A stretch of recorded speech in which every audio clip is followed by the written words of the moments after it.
Molim? Da nastavim? A ta gospođa što je rekla nije podobno. Jel ona misli da ja treba da učutim? Ne, ali nije mesto, ovde mi čekamo da čujemo u knjizi nešto. Aha. U kojoj ste stranci? Ja nisam ni u jednoj stranci, ja sam nezavisni penzioner. Prema tome uopšte ne. Znate šta? Nemam nikakvih aspiracija. Molim? Nemam nikakvih aspiracija, ali vi bi bili odlični. Kao promoter, bilo koje stranke. Promoter čega?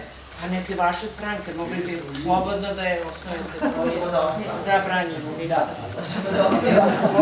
Malo mi je tako. Očekivali smo ipak knjizi nešto, pa me zato iritiralo.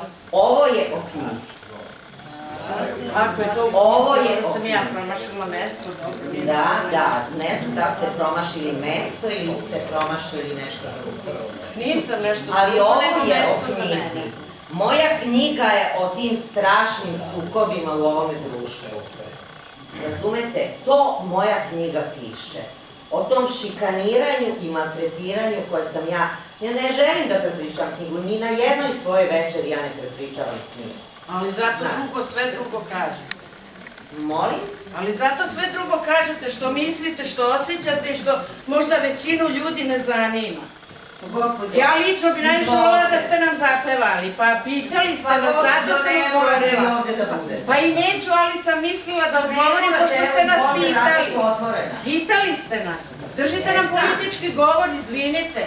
Moja knjiga je o tome. Moja knjiga je o tome, a vi možete da izađete. Nego šta ću? Naravno. Ja vas pozdravljam i zahvaljujem vam se što ste to rekli, a ja ne moram da mislim kao vi. Tačno. Pa naravno. I nemojte se ljutiti na mene. Ne ljutim se ja, nego vi.